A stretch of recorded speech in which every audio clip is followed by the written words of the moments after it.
an annual meteor shower happening here in Tucson. A celestial show lighting up the sky will go on all night. This will be one you don't want to miss. I would suggest no binoculars, no telescope, just the naked eye. Just lay back, relax, and watch it happen right before your very eyes.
I had the divine opportunity. Yes, I said divine, because this man is a mythical creature of sorts, a celestial being, who came down from heaven to earth to bring us good music. His name is Ramon Casares, aka Razmorn.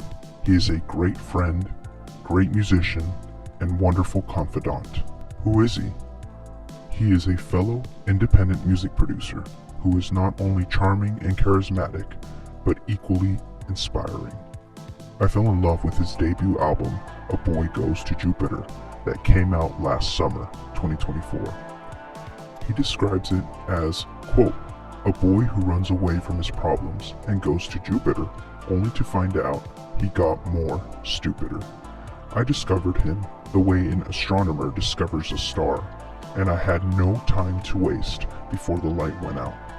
I took this opportunity, this chance, if you will, this once-in-a-lifetime moment to get inside his mind and figure out his creative process. This is that moment. So music has always been something I really loved. Very cliche answer. But to get more into detail, my parents actually were very musical. My mom's side of her family is very musical. She showed me, like, I have other families, uncles, cousins, you know, who do like music, play guitar, sing. And then my father was a producer, an independent producer, but he liked making music with his friends, with his family.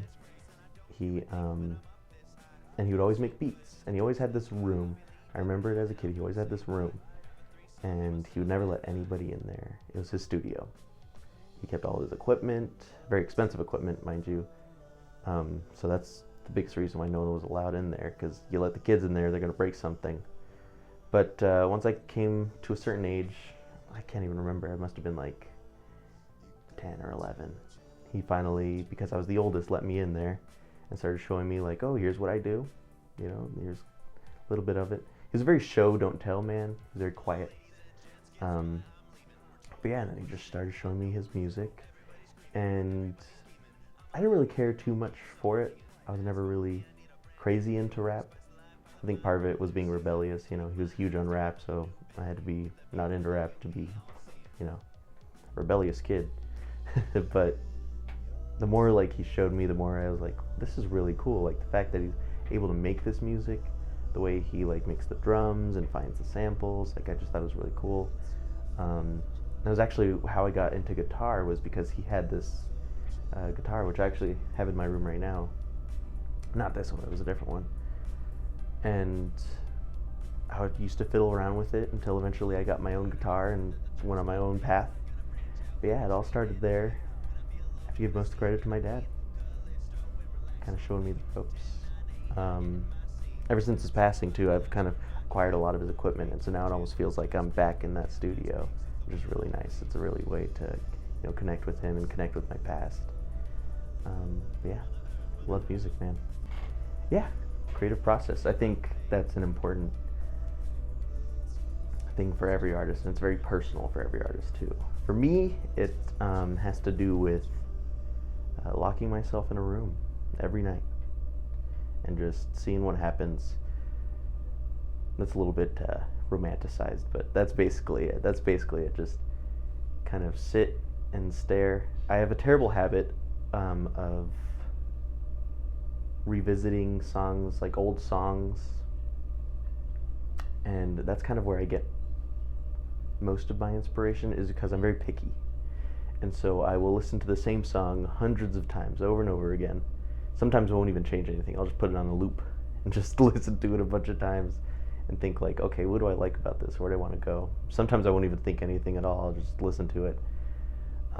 What software do you use? I use Studio One. Studio One by PreSonus. It's not very common, which is unfortunate. I've never even seen it mentioned in like most YouTube tutorials or anything. So like resources like YouTube tutorials or things specifically for them is a bit rare because it's just not very frequently used, but I've seen it pop up here and there, and it's super easy to use, which is kind of like the biggest thing. I don't want any hurdles when I'm making music. I just want to jump in. Hashtag not an ad. Just love me some Studio One. I think a lot of it has to do with cultural significance. Hip hop and rap have become such a big movement. There's also a lot of bad reasons why. It's the same story as rock and roll. Rock and roll started as just a very like localized expression that kind of branched off from the blues. And from those black communities that really like nourished it and created it, it became popularized and kind of spread everywhere, and that's how we got rock and roll. The bare bones story of how we got rock and roll. And I think we're seeing a very similar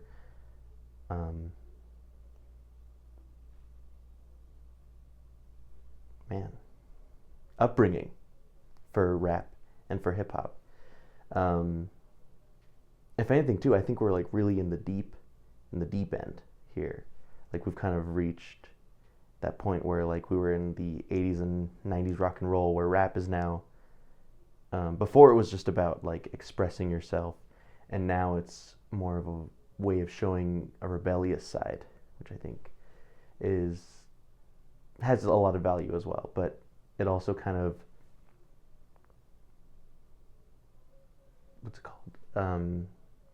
diverts the culture into a lot of different subgroups and things, which is shown in genres like trap. We got trap music, which is very like club inspired and very heavy, and then we have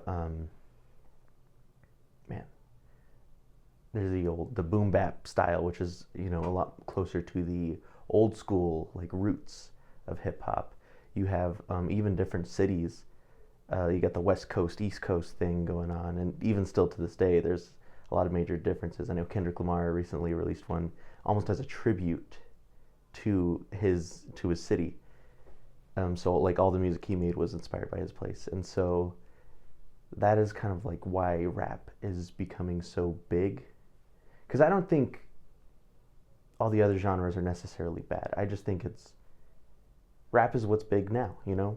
Rock and roll was huge for 30, 40 years because it was just the big thing. And before that, we had, jazz music and doo-wop before that, classical music before, and it just keeps kind of morphing. So I think we're just currently in a new era of modern pop music, which is the rap era.